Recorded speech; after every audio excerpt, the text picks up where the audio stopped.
2022 के अंदर मुख्यमंत्री जी, मैं दोनों स्पीकर साहब के माध्यम से आपसे पूछ रहा हूं, 8,82,417 टोटल कार्ड थे।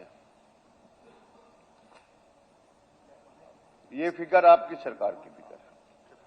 और सितंबर 2024 में जब चुनाव होने थे, ये कार्ड बढ़ के 46,45,310 हो गए। यही तो सवाल है इस बात के लिए। यही तो आपने मुफ्त में राशन बांटा और यही वोट चोरी है। और क्या सबसे बड़ा प्रलोभन है इस बात के लिए? जैसे बिहार में 10,00,000 रुपये दिए गए, उसी का एग्जाम्पल ये है इस बात के लिए। बाद में आपने काट के इसको फिगर सेंट्रल गवर्नमेंट की उसमें भी दी, आपने इसको 40 लाख। बत्रा जी, ये वोट चोरी आपके इसमें था क्या प्रश्न में? ऐसे क्यों जोड़ रहे हो आप?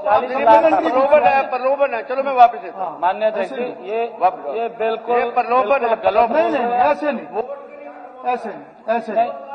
हर चीज को आप पॉलिटिसाइज ना करें, हर चीज को ना करें। मान्य अध्यक्ष जी, आप सप्लीमेंट्री है तो पूछिए ताकि वो जवाब दे। मान्य अध्यक्ष जी, प्रदेश के लोगों ने इनके क्रियाकलापों को नकार दिया है। ये फ्रस्ट्रेशन में है और फ्रस्ट्रेशन में कुछ से कुछ बोलते रहते हैं। इनके पास मुद्दा नहीं है। ये हैरानी की बात है, वोट चोरी लेकर घूम रहे। मान्य अध्यक्ष जी, हर व्यक्ति को अपना अधिकार है वोट देने का, और ये वोट चोरी की बात करी जा रही है। लोगों ने इनको नकार दिया, इनकी नीतियों को नकार दिया। मान्य अध्यक्ष जी, मैंने राशन कार्ड पे पूछिए ना, आप सप्लीमेंट्री पूछिए बत्रा जी, आप सप्लीमेंट्री पूछिए। आपकी सरकार, चलिए लास्ट सप्लीमेंट्री बत्रा जी, लास्ट सप्लीमेंट्री आपकी। एक मिनट मान्य अध्यक्ष जी, अभी हमारे बत्रा जी ने एक बात कही कि 8 लाख चाहिए। डेट भी गणवाई, इन्होंने कौन सी डेट बताई है? अप्रैल कह रहे हैं 8 लाख से। और मैं आपको बताना चाहता हूं मान्य अध्यक्ष जी, ये 2022 में राशन कार्ड 8 लाख नहीं, ये 30 लाख से ऊपर थे। ये 2022 की बात, ये पता नहीं कहां से लेके आए आप फिर। मान्य अध्यक्ष जी, विपक्ष द्वारा आज सरकार के प्रति अविश्वास प्रस्ताव वो लेकर के आ रहे हैं। मैं इसके विषय में कुछ बात आपके ध्यान में लगाना चाहता हूं। माननीय अध्यक्ष जी, मैं जानता हूं कि यह परंपरा के अनुरूप नहीं है, फिर भी बात बहुत गंभीर है और इसे चर्चा की शुरुआत से पहले रखने का मेरे पास समुचित कारण भी है। मैं इसीलिए आपके समक्ष खड़ा हुआ हूं। माननीय अध्यक्ष जी, कल का दिन इस महान सदन के लिए बहुत ही साधारण दिन नहीं था। माननीय अध्यक्ष जी, कल इस महान सदन में 12:20 से 12:35 तक जो भी घटा है, हरियाणा प्रदेश के जन जन ने उसको देखा है, सुना है। वह कोई साधारण संवाद नहीं था।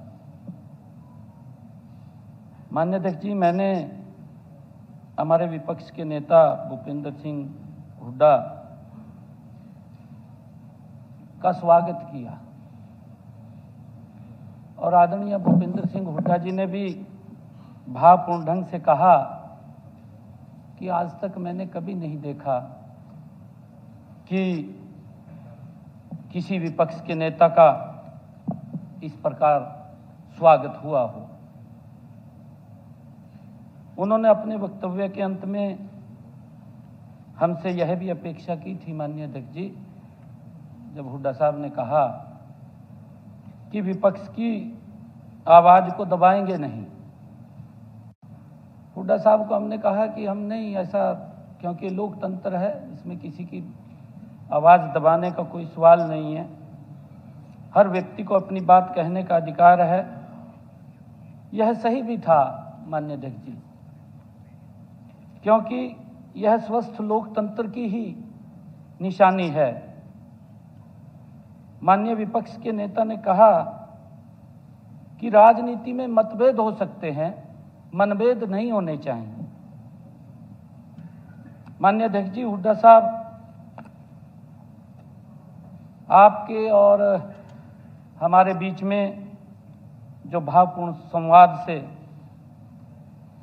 हरियाणा की जनता के मन में इस महान सदन के रचनात्मक भविष्य को लेकर के एक बड़ा सुखद संदेश गया था। जनता को लगा कि हम सब पूरे मन के साथ उनके हितों से मिलकर के काम करेंगे, परंतु माननीय अध्यक्ष जी, अफसोस इस बात का है कि 2 घंटे भी नहीं बीते, विपक्ष के द्वारा अविश्वास प्रस्ताव लाया गया। माननीय अध्यक्ष जी, मुझे तो यह विश्वास ही नहीं हुआ कि एक अच्छी शुरुआत हुई और उसके बाद अविश्वास प्रस्ताव आ गया।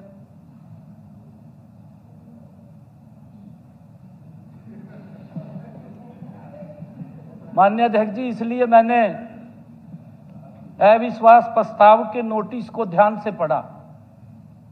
मैंने नोटिस मंगवाया तुरंत, माननीय अध्यक्ष जी, मैंने उसको पढ़ा तो मैंने देखा उसके ऊपर हमारे विपक्ष के नेता के साइन नहीं है। मैंने सोचा कि मेरी नजदीक की नजर नहीं है, मैंने ऐनक को साफ किया माननीय अध्यक्ष जी, और साफ करके मैंने फिर देखा, परंतु हमारे विपक्ष के नेता के साइन ही नहीं है उसके ऊपर।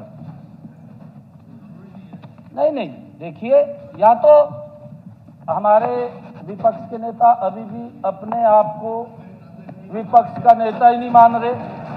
अध्यक्ष जी नहीं प्रथा चला रहे। माननीय अध्यक्ष जी, 1 मिनट, कोई भी 18 1 मिनट, आप बात उठाओगे। माननीय अध्यक्ष जी, किसने साइन किया, नहीं किसने साइन किया, मुझे अननेसेसरी बातें करना। एक शेर याद आ रहा है, लाओ तो कत्लनामा मेरा, लाओ तो कत्लनामा मेरा, मैं भी देख लूं किस किस की मोहर है, सरे मजर लगी हुई है। माननीय अध्यक्ष जी, मैंने इस प्रस्ताव पर हुए हस्ताक्षरों को ध्यान से देखा, किस किस के साइन हुए हैं, किस किस की मोहर लगी हुई है, मैंने पूरा ध्यान से देखा। मुझे उसमें हुड्डा साहब के कहीं भी हस्ताक्षर दिखाई नहीं दिए। हमारे सीनियर लीडर वी साहब ने उनके स्वागत में एक शेर भी पढ़ा था, माननीय अध्यक्ष जी, उनका स्वागत किया था। और हमारे वी साहब, क्योंकि जब उनके मन में आता है कि 1 साल के लंबे अंतराल के बाद हमें विपक्ष का नेता मिला, माननीय अध्यक्ष जी, इन्होंने उस शेर को पढ़ा, परंतु मुझे ऐसा लगा जो विज साहब ने शेर पढ़ा, इन्होंने उस बात को कहीं और ले गए। मेरे पास तथ्य भी हैं, उस बात को कहीं और ले गए इन्होंने। मुझे ऐसा लगा कि कांग्रेस को हुड्डा पर यकीन नहीं था। माननीय अध्यक्ष जी, आप मेरी पिछली डिबेट भी निकाल करके देख सकते हैं। फ्लोर ऑफ द हाउस मैंने तो ये कहा है कि हम तो भूपेंद्र सिंह हुड्डा को ही विपक्ष का नेता मानते हैं, हमने कहा है। मेरी स्टेटमेंट निकलवा लो, मैंने फ्लोर ऑफ द हाउस कहा है, मैंने फ्लोर ऑफ द हाउस कहा है कि हम तो भूपेंद्र सिंह हुड्डा को ही विपक्ष का नेता मानते हैं।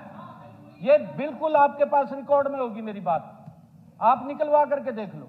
हमने कोई आपत्ति नहीं दर्ज करी, आपत्ति दर्ज करी तो इन्हीं के नेताओं ने करी। माननीय अध्यक्ष जी, मैं तो सिर्फ इसलिए कह रहा हूं, मैंने बड़े सम्मान के साथ सम्मान किया है विपक्ष के नेता का, और ये पहली बार हुआ है, और हुड्डा साहब ने भी इस बात को स्वीकार किया।